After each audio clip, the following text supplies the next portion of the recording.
تبدأ قصة الفيلم ويا الدكتور الجامعي وعالم الآثار هوبر، ويكون وياهم كلب ويدور على عائلته اللي اختفت بعد ما دخلوا الكهف، وهم يحاولون يكتشفون نافورة الشباب بسنة 1970 بسبب انه ما النافورة ترجع الشباب والصحة حسب ما تقول الأسطورة. ومن يوصل هوبر الموقع حادث الاختفاء يشوف الكهف، ويوصل للمدخل ويفتح الكشاف ويشوف راعي بقر لابس ملابس من الستايل القديم، ويكون مو من العصر مالنا، ويكون الراعي ثابت بمكانه وما يتحرك مثل الجماد، ويخاف هوبر من المنظر ويرجع لبيته. ونشوف هوبر كان مخطط يستكشف الكهف ويا أصدقائه تيلور وجاكي، بس هوبر من يوصل للبيت يقول لهم الموضوع اختلف وما يقول لهم على الشيء الشافه بسبب خايف عليهم من الخطر. ونشوف هوبر رجع للكهف وحده ويربط حبل على صخرة برا الكهف، ويشوف طبقة فاصلة بين العالم الداخلي اللي جوا الكهف والعالم الخارجي، فيدخل داخل الطبقة. وأول ما يدخل يتحرك راعي البقر ويكون عدى على رحلة استكشاف هوبر للكهف يوميا، وتيلور وجاكي ما اجاهم اي خبر من هوبر، فيقررون يروحون يدورون عليه عند الكهف. وهوبر كان ماخذ سيارتهم، فيتصلون بكارا حبيبة تيلور ويخلوها تجي بسيارة ابوها،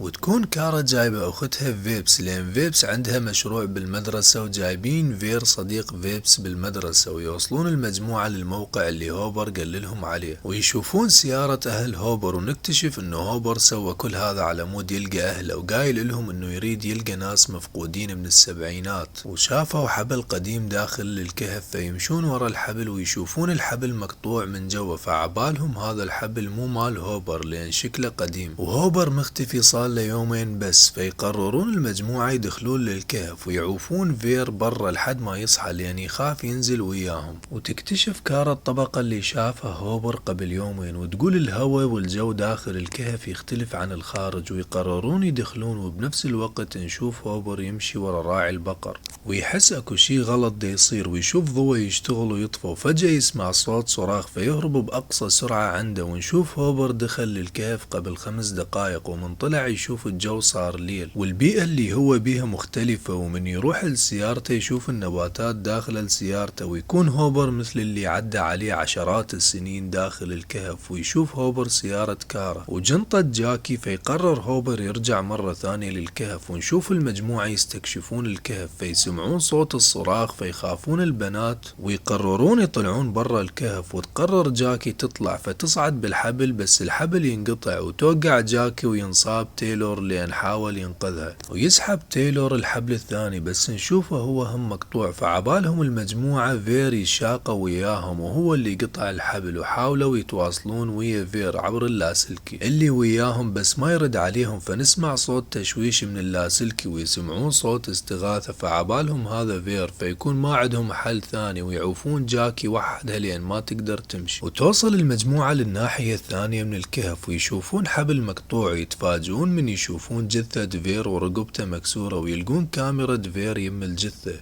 ويشغلون الكاميرا على مود يعرفون شنو صار. ونشوف فير كان يصور نفسه وهو يفتح دفتر ملاحظات ابو هوبر، واللي مكتوب بيه انه الكهف بماء سحري تقدر تشفي الناس من اي مرض، بسبب انه اخت هوبر كان عندها مرض قوي، فقرروا عائلتها يدورون على المي بهذا الكهف على مود تتشافى بتهم. ونشوف عدى على فير ايام وهو ينتظر اصحابه، فيقرر يدخل للكهف على مود يشوف وين صاروا لان عباله ماتوا، وعلى مود يجيب مفتاح السيارة منهم على مود يرجع للبيت. وتكون الثواني اللي دخلوا المجموعة بيها للكهف تكون أيام عدت على فير. ونشوف فير جاي ينزل من الحبل والحبل ينقطع وفير يوقع من مسافة كبيرة، بس يظل عايش ويكون مغمي عليه لمدة ساعة. ويجي بعدين شخص وهو عباله تايلور، بس نكتشف إجاله إنسان كهف بدائي وقتل فير. ونلاحظ فيبس تشوف الوقت بالموبايل غير الوقت اللي هم دخلوا بيه، وبسبب إنه تايلور وجاكي مصابين فماكو أحد غير كارا وفيبس يطلعون ويدورون مساعدة. فتقرر كارا تصعد أول وحدة وتتسلق الفتحة اللي دخلوا منها وتخرج من الكهف، بس الصدمة من تخرج وتشوف المكان تغير وصار مكان عبارة عن جبال وصحراء وصخور، والهواء يكون غريب، وكارا يصير عندها صعوبة بالتنفس بسبب انه ماكو اكسجين. وتشوف كارا عاصفة ترابية كبيرة جاية ناحيتها، وتشوف حاجة غريبة بالسماء على شكل مثلث، وتحاول تتصل بالشرطة بس ما تقدر تستخدم الموبايل اصلا، فترجع ترجع تدخل للكهف وقالت لهم ما قدرت اتصل على النجدة، وبسرعة رجعت بس هم قالوا لها طولت أكثر من نص ساعة، فهي استغربت لأن هي أصلا طلعت قبل ثواني، فيكتشفون أن الوقت برا الكهف يمشي أسرع من داخل الكهف، ويكون اكو تباطؤ زمني. ويقول تايلور الحبال اللي برا الكهف عدى عليها وقت جدا طويل فانقطعت، وتتفرج فيبس على تسجيل فير وتلاحظ انه الشمس تشرق وتغرب بسرعة. من فير وقع من الفتحة ويعدي الصيف والشتاء خلال ثانية واحدة، ويطلع المجموعة عدى عليها أكثر من 5400 سنة داخل الكهف. وتتسلق كارا الفتحة مرة ثانية ونشوف درج بتكنولوجيا متطورة يدخل من الفتحة وينزل من الدرج إنسان لابس بدلة فضائية، وكان يهجم عليه إنسان بدائي، والإنسان اللي لابس بدلة فضائية قدر يقتل الإنسان البدائي. فنشوف المجموعة خايفة من الصار ويهربون جوا الكهف،